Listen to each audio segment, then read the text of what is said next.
My name's Quinn Hutchison. I'm from Los Angeles. I went to a small charter prep school out there in LA. And yeah, I'm big into history. It was sort of the main sphere of my college applications. Amazing. And like, when did you first consider Colombia as an option? I considered Columbia and a lot of the Ivy Leagues around, when I was really young, you hear about Columbia, you hear about Yeah. Harvard, you hear about all these schools. I feel like it was always a distant thing for me when I was younger.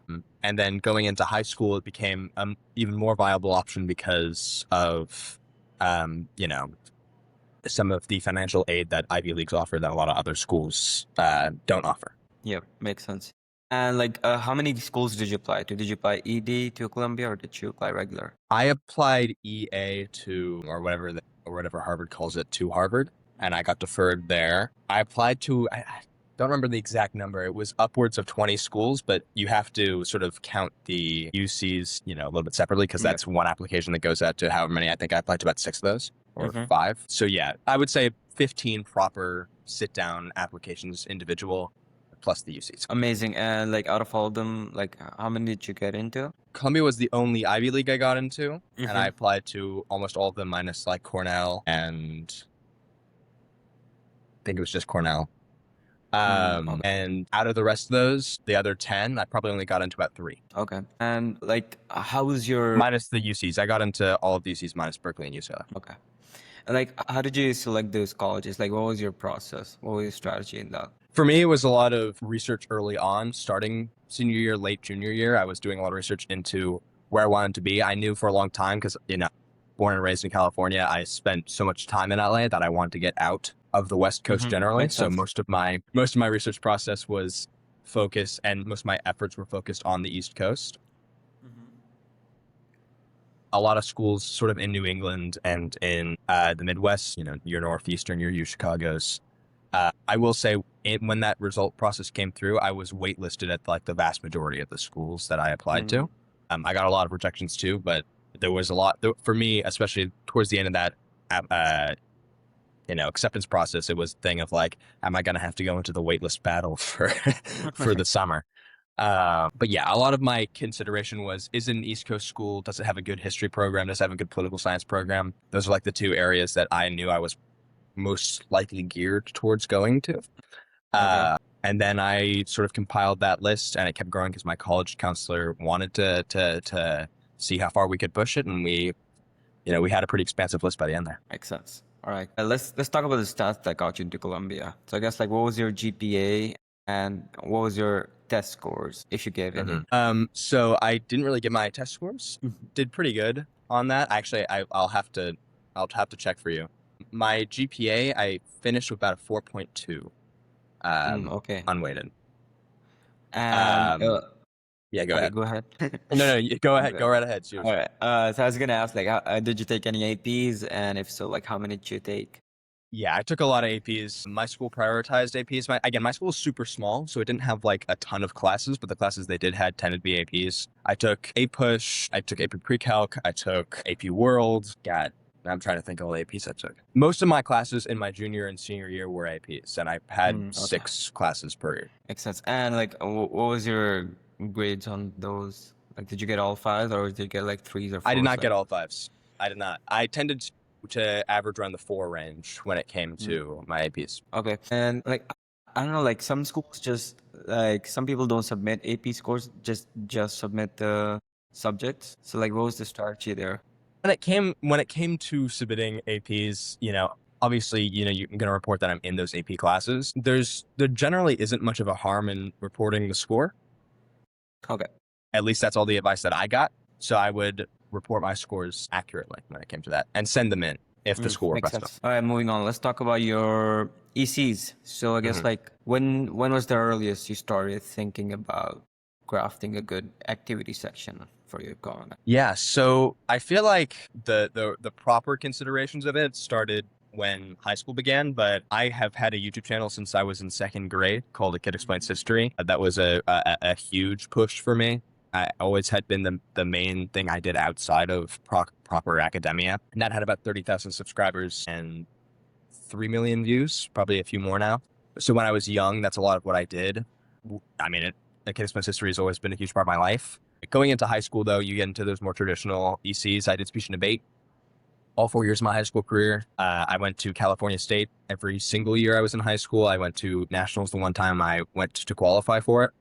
I think at the end, my sort of highest achievement there was getting 5th place at state in the division I was competing in. I also was on the LA City Youth Council, which I applied to for my junior year, and I served there with the city government for that entire year. And I am a writer. I've written roughly 500,000 words on a history blog that sort of acted as a book that I tend to share with a lot of, I mean, it's publicly available. So it was always on my college applications. I also am an MC. I MC at a lot of dance competitions and youth programs across the country. So that was sort of my summer job, if you want to call it that. Makes sense. And like, which of these activities do you think was the most impactful for I your can explain college? history still, like there's a lot of the stuff I did as ECs were complementing that because my interest in history is very real. It's always been a thing for me. Mm-hmm. But I do feel like it's the most impressive of a lot of what I did, especially because I started so young and kept it going and had this social media presence. I think it just gave me or at least it began an interesting story that I could craft the rest of my application around. And I think that's the most important thing, to have a very fascinating story, something to point. For sure. Makes sense. Makes sense. All right, moving on. Let's talk about your awards and honors. So I guess like what did you put on there? On my honor section. Yeah. A lot of it was what I had won at speech and debate. That was sort of my main competition area. I mean, also you put on your presidential awards of merit for your good grades. God, I wonder if I guess I can't help my comment after. I mean, I had collected a whole bunch of sort of smaller little awards. Like there was nothing huge in the awards section.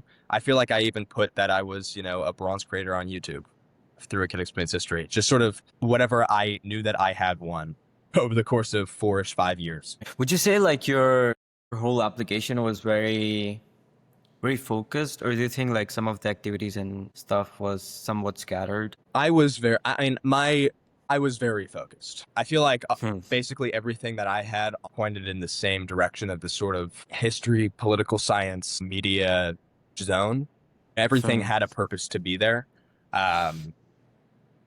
My personal statement was about alternate history and my writings and my interest in history more vaguely. Basically, every supplemental I would answer the question, but I would try and find a way to weave it back into that initial through line, that larger tapestry I was trying to craft. Obviously, all of my extracurriculars had something to do with that vague humanities area. So I just, in my mind, I felt it was the most useful to attempt to craft that spear. And if anything else was a little bit more extraneous, it would be a little bit less focused on, right? Like I also did theater in high school, and I made semifinals at the local theater competition in Southern California.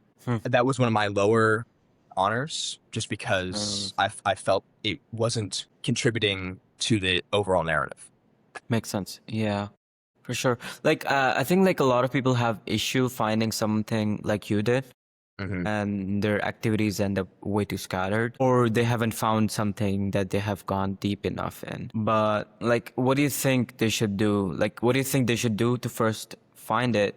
And if they haven't found it, like, what do you think? How do you think they should frame it in the application? Yeah, I mean, I feel like that's an ever-present question, isn't it? I mean, look, I think that a lot of times things have more to do with something you're interested in than you think, and you can paint it that way. Like at first glance, right? emceeing dance competitions should not be inherently connected to political science, right? Yeah. But what I was able to do there was, because I do the speech and debate, it just ties into public speaking. So I feel like a lot of times you can sort of broaden the focus to see how two things connect, and then you can make it more nuanced and more detailed when you're actually writing. But obviously, that's sort of a catch-all thing that won't always work. Yep. When you're actually just trying to find something you're interested in, sometimes it's as simple as just sort of getting started. When I was starting to do my writing, that was because I was feeling unproductive in sort of my sophomore year summer, and I just wanted to do something. And at that time, I was particularly interested in, I was going down YouTube rabbit holes on the Civil War. That's just why I started writing my specific book on Hmm. sort of late Civil War history, just because I was interested in it at the time. And because it ended up helping me later on, great. But a lot of times you keep throwing things at the wall until you find something interesting to you that should be specific but can relate to a broader topic, and then start linking things together more broadly into it. Makes sense. Yep. All right. Let's talk about your Common App essay. I mean, you did touch up on it a little bit before, but can you go in a bit more detail? What was it about? How did you tie your narrative, and how did you Yeah. frame it so the admissions officers liked it? Yeah, I spent a lot of time on my personal statement. I feel like I spent a lot of time with a lot of people on my personal statement as well. My personal statement was about writing alternate history and the different paths that history takes and can take due to very small things. I sort of made the overarching point that, what happens to me in these next couple of months in this college application process is going to rapidly change the history of me. Yeah. And I understand that, and I take that responsibility, and I'm very interested to see where it goes. And I related that back into my own interest of history, my own interest in the future, and the steps I wanted to take to make a better future, right? So it was taking this thing that I liked, talking about what I would like to do, and relating it to every college as well, which I thought was, an interesting little sidebar to it. It was almost speaking directly to the admissions officer that was reading my personal statement, no matter what college they're from. So that was what the personal statement was. Do you want me to talk about this? Any supplementals or? Yeah. Like, tell us, like, walk us through like a couple of supplemental essays if you can. Yeah, I Which mean, one a is lot the of the schools I hardest? applied to had very specific supplementals, Mhm. Some schools are a little bit more, I don't want to say basic, but a little bit more formulaic with their supplementals. Most of the schools I applied to had very specific ones. And I remember there was a time when I thought I could just like copy and paste and change a few things. But with the schools, the game I was entering, it just wasn't the way to go. So there were a lot of essays to write, and it was quite challenging to try and find a way to root it all back to that initial through line. But there was always a way to do it. It just took a lot of work. I feel like I made the mistake of procrastinating a little bit and being forced to do it all in that last couple of months. I would say if you can, do it, or at least start thinking about it once those supplementals drop, because you'll be able to have some sort of idea. I remember Columbia had one of the supplementals was list things that books, media, places you've been that are important to you. And I remember that my list was a lot of historical books, residential libraries, historical movies, just trying to link everything together, show the admissions officer who you are at the end of the day. And obviously, I'm talking about history a lot, but you got to show that you're multifaceted. You got to show that you have other things in interest too. There's a fine line to play between your specific story and the parts of you that make you you. I think that's why the supplementals are actually quite useful, because you can show those different layers of yourself. And I would regularly, the notes I would always try to hit is like, here's a kid who explains history. Here's my passion in actually, being in the class. Here's my passion in public speaking. Makes sense. And I feel like if you have those, 4 or 5 things that you want to hit on every single time, and whether that's diversity or friendship or whatever else, just make sure you have those things and hit on them in every single school. And you can always mold, and you can't mold an essay into a question, but you can mold an idea into a question. And For I feel sure. like that is usually useful. Yeah, makes sense. No, totally. Like, I think in your case, it was very clear to admissions officers about your passion because it was so Of deep. course. But I guess, like, for some people, it's very hard to express that authenticity. And, like, I think a lot of people even try to fake it just because they want to get into good unis. So, like, Absolutely. so I guess, like, what's the sweet spot between authenticity and strategy when doing college applications? Because That's at a the good same time, you question. want to impress as well, right? Sorry, say it again. Because at the same time, you want to impress them as well, Yeah. but you don't want to be like too fake or something, because they're gonna Yeah. expect. Yeah. Look, I think that strategy is very, very important. I think that you are absolutely allowed to hype up what you're doing. And I think you're allowed to fake it a little bit until you make it. I just think that the position, I think that the route from where you're faking it needs to be solid. The foundation needs to be solid. Yeah. So like a college admissions officer can tell if you're sort of faking it, if you're not actually, into whatever you're faking it about. I think that it's a lot not even harder. I think that the college admissions officer can still tell, but they won't be offended by it if the foundation you have is strong. Like you actually do have an interest in that thing, and you're also kind of faking it to broaden, your application. Mm-hmm. There's no harm in that, and I think as long as you actually have that interest, and you're not talking about something that you've never done before, or honestly could not give a damn about, right? It's why I did not write any essays on theater or acting. I don't really like it that much. I could have, I've done these things. I wouldn't have been able to write a very good essay on it. And I think that's the other thing that is kind of important. If you're actually passionate in something, you're going to write a better essay about it. For sure. You can try and write an essay all you want about something you're not passionate about, but the quality will suffer no matter how good a writer you are. So I feel like just take that into consideration before you do it. Honestly, you're able to fake it better if you're interested in something as opposed to not, right? No, I definitely agree with this. Like, it's so much easier to build upon something you have a very deep foundation in. And like, then you can exaggerate and then it won't look that fake for sure. Anyways, like, what's the one piece of advice you think would be very beneficial for people looking to apply to good colleges? Visualize your future a little bit, right? Mm-hmm. Because it's interesting now because, it's September 26th.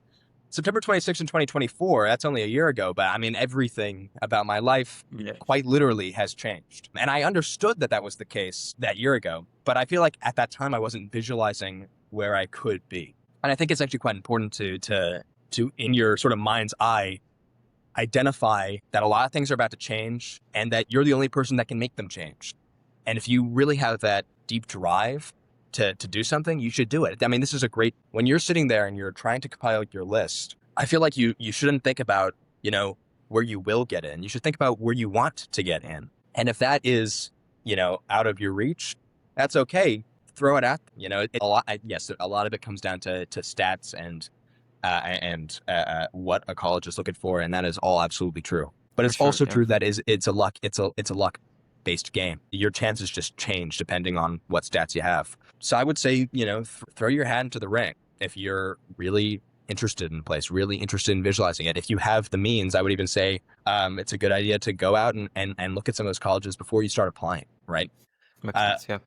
Give yourself a little bit of a drive so you can see yourself there and actually get to work, right? A lot of times when things are far away, you still have your high school in front of you, you have your high school work, you have your high school friends, you have a high school mindset, but you're so close to college that you need to start thinking about it in a passionate way. And it's interesting too, because it's like college is that first semester, senior year thing. You're applying to those colleges first semester, senior year. That's when it's really present. And I think it's somewhat funny to note that in your second semester, senior year, you're right back into high school life and you can live your high school life perfectly fine. Your applications are in.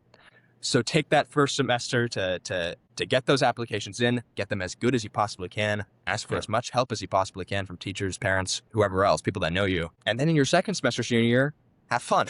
Like you're good. I mean, you obviously keep your grades up, keep your drive up, keep your ambition up, but you can do everything you needed to do to tie off those knots with those friends, with the grades, with the teachers. And then you're going on to bigger and incredible things. Thank you so much for your time. I think this will be immensely helpful for people who are looking to apply to similar colleges. Congrats on Columbia.